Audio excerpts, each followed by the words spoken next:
تو جناب اس اعتراض کے جواب میں امام خمینی رحمۃ اللہ علیہ نے فرمایا کہ پہلی بات تو یہ آیت نازل ہوئی ہے مویشیوں کے لیے، جو زمانہ جاہلیہ کے لوگ اپنے دیوتاؤں پہ نظر کرتے تھے، تو ان کے کانوں کو تراش دیتے تھے، ان کو پیروں میں تبدیلی کر دیتے تھے، زخم لگا دیتے تھے. تو یہ آیت ٹرانسجنڈر سرجری کے حوالے سے اس کا کوئی تعلق نہیں بنتا. دوسرے انہوں نے کہا کہ انسان اللہ کی مخلوق کو اذیت سے نجات دینا اس کی خلقت کو بدلنا نہیں ہے، بلکہ ان اللہ کا شفا کا وعدہ پورا کرنا ہے. مزید برآں انہوں نے ارشاد فرمایا کہ ہم جس طرح درخت کو کاٹ کے کرسی بناتے ہیں، میز بناتے ہیں، تو کیا ہم خدا کی خلقت کو بدل رہے ہیں؟ ایسا تصور غلط ہے. ہم انسانیت کی فلاح و بہبود کے لیے یہ کام خدا کے حکم سے انجام دے رہے ہیں. اسی طرح ٹرانسجنڈر کے علاج کروانا خدا کی خلقت کو بدلنا نہیں ہے. اچھا جی، اب دوسرا بڑا اعتراض یہ کیا جاتا ہے کہ اللہ تعالیٰ کے نزدیک صرف انہی سرجریز کی اجازت ہے جو کہ جان بچانے کے لیے کی جائیں. تو امام خمینی نے اس کا جواب یہ فرمایا کہ ہر بیماری کی شفا ہے.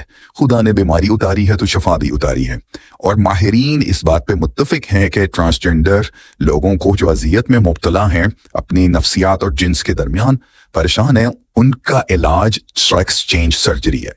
اس لیے یہ سرجری منع نہیں ہو سکتی. یہ سرجری انسانوں کو نئی زندگی دینے والی ہے. پھر اس کے بعد تیسرا اعتراض یہ تھا ٹرانسجنڈر سرجری پہ کہ خدا گناہ سمجھتا ہے ٹرانسجنڈر بیہیویئر کو. خدا ناپسند کرتا ہے ایسے لوگوں کو جو اپنے جنس کے مخالف عمل کرے. تو اس کا جواب امام خمینی نے یہ دیا کہ جب خدا کسی چیز کو کی مذمت کرتا ہے یا اس کو ناپسند فرماتا ہے تو قرآن پاک میں اس کو باقاعدہ واضح طور پہ ارشاد فرما دیتا ہے. مثال کے طور پہ جھوٹ بولنا، چوری کرنا، شراب نوشی، جوا بازی کرنا، یہ سب ایک حرام فعل ہے، اور قرآن پاک نے ان کو واضح طور پہ بیان کر دیا ہے. لیکن کسی بھی جگہ قرآن پاک میں ٹرانسجنڈر بیہیویئر کی مذمت نہیں کی ہے. یہ بات قابل غور ہے اور قابل دلچسپی ہے کہ اللہ تعالیٰ نے ذکر ضرور کیا ہے قرآن پاک میں ٹرانسجنڈر لوگوں کا. سورہ نساء کی ایک آیت نمبر 31 ہے جس میں اللہ تعالیٰ خواتین کو حجاب کا حکم فرما رہے ہیں. وہاں پہ آپ نے ذکر کیا ہے ان مردوں کا جو عورتوں میں کوئی خواہش نہیں رکھتے. تو تمام عالم اسلام کے علماء متفق ہیں کہ اس سے مراد وہ لوگ ہیں جن کے جنس آف نفسیات میں فرق ہے، یعنی ٹرانسجنڈر لوگ. تو اس قرآن کی اس آیت میں اللہ تعالیٰ نے تذکرہ ضرور کیا ہے لیکن مذمت کے بغیر. بلکہ سورہ حجرات میں اللہ تعالیٰ ارشاد فرماتے ہیں کہ تم میں سب سے زیادہ قابل احترام میرے نزدیک وہ ہے جو متقی ہے. نہ تو متقیوں میں یہاں اللہ تعالیٰ نے عورتوں سے مراد بھی ہے یا مردوں سے. یہ ایک کامن مینشن تھا جس میں کوئی بھی انسان آ سکتا ہے. اور ناظرین، چوتھا اعتراض یہ ہے جنس کی تبدیلی کی سرجری میں کہ رسول اللہ صلی اللہ علیہ وسلم نے ارشاد فرمایا ہے کہ اللہ لعنت کرتا ہے ان مردوں کو جو عورتوں کی جیسا لباس زیبتن کرتے ہیں، اور اللہ تعالیٰ لعنت کرتا ہے ان عورتوں پر جو مردانہ طور پہ نظر آتی ہیں. یہ ایک حدیث کوٹ کی جاتی ہے اس سرجری کے اعتراض میں، لیکن امام خمینی نے باقاعدہ تحقیق کی اور اس حدیث کا سیاق و سباق معلوم کرنے کے بعد ارشاد فرمایا کہ رسول اللہ نے اس حدیث میں اس فریب کار انسان کو کی مذمت کی تھی جو عورتوں کا لباس پہن کے اپنے آپ کو ٹرانسجنڈر مرد بنا کے عورتوں کے حرم میں داخل ہو گیا تھا. تو اس کو رسول کریم صلی اللہ علیہ وسلم نے شدید مذمت فرمائی تھی کہ ایسا کرنا گناہ ہے. بلکہ آپ نے اس شخص کو مدینہ سے بدر بھی کر دیا تھا، لیکن یہاں پہ انسان ٹرانسجنڈر نہیں تھا.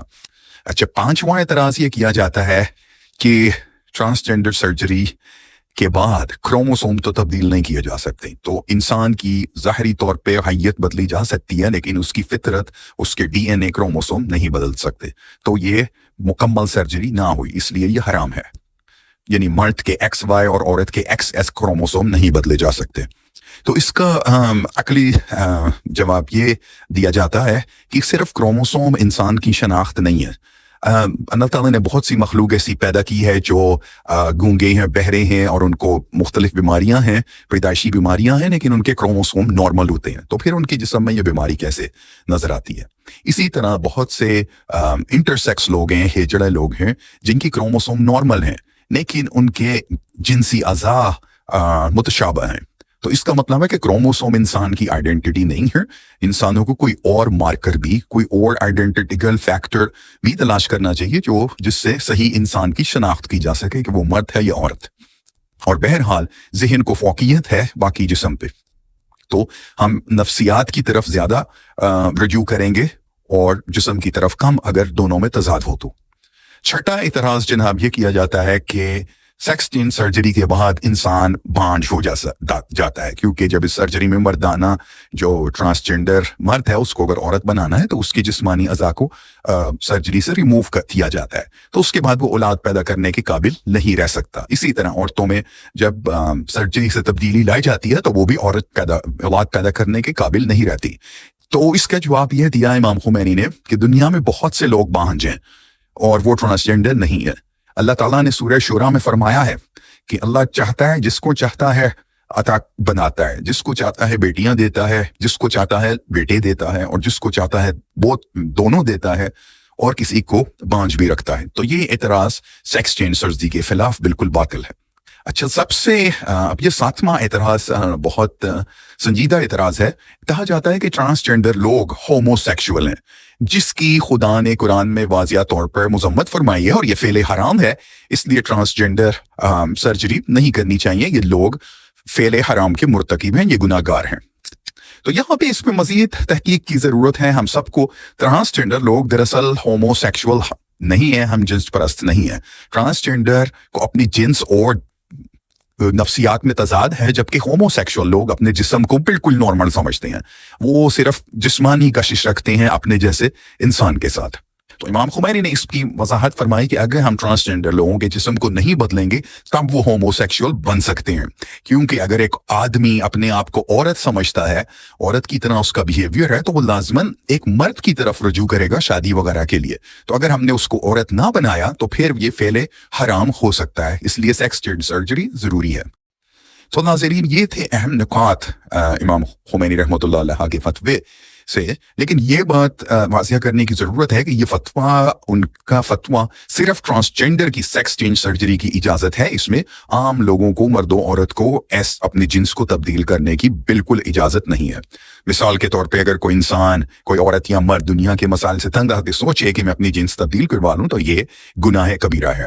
اسی طرح اگر کوئی انسان سمجھے میری 4-5 بیٹیاں ہیں، ایک بیٹی کو میں مرد بنا دوں تو یہ بھی گناہ ہے، اس بات کی مذمت ہے، اور امام خمینی نے اس کی اجازت بالکل نہیں دی۔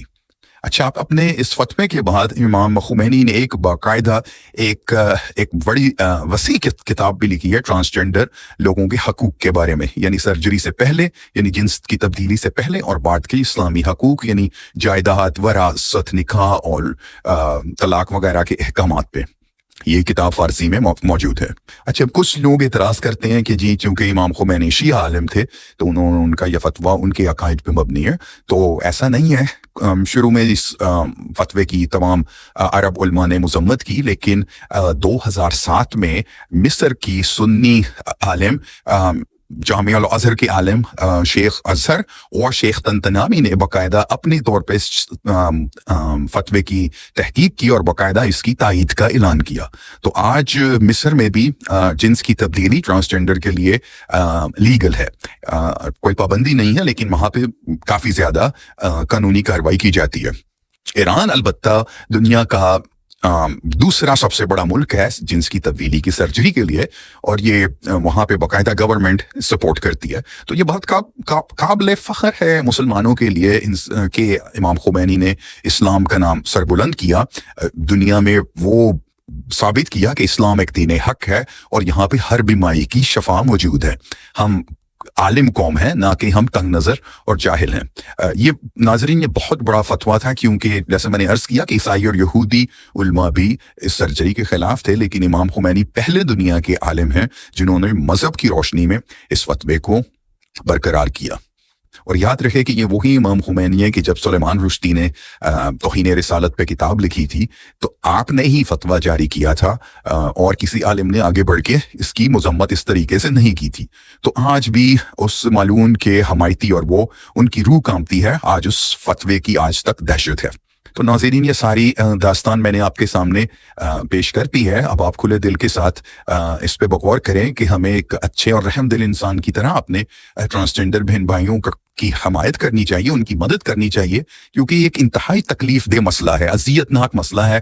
اندازہ کریں کسی کا بیٹا, کسی کا بھائی, بچہ ساری اپنے آپ کو عورت سمجھ رہا ہے اور اس کی زندگی میں تکلیف ہی ہے جب تک اس کے جسم کو نارمل نہ کیا جائے. ہمارے یہاں یہ ذرا مشکل سمجھا جائے گا کیونکہ لوگ بیٹوں کو فوقیت دیتے ہیں, لیکن ہر انسان کو اپنی زندگی کا حق ہے. اور جناب والا پاکستان بھی ایک اور ملک بن گیا ہے کہ 2018 میں ہم نے ٹرانسجینڈر رائٹ ایکٹس پاس کیا ہے, جس کے مطابق انسان کو اپنی شناخت کروانے کا خود حق ہے. یعنی اگر کسی انسان کے جسم اور نفسیات میں تضاد ہے تو وہ خود تعین کرے گا کہ وہ مرد ہے یا عورت, اور اسی حساب سے وہ اپنا شناختی کارڈ یا آئی ڈی کارڈ بنوا سکے گا. لیکن جوان پاکستان کے نوجوان طبقے سے, پڑھے لکھے سے امید ہے کہ وہ اس کام میں عقل مندی کا ثبوت دیں گے کہ وہ خدا احسان کرنے والوں کو پسند کرتا ہے. اپنا خیال رکھیے گا. اس ویڈیو کو دیکھنے کا بہت شکریہ. اللہ حافظ.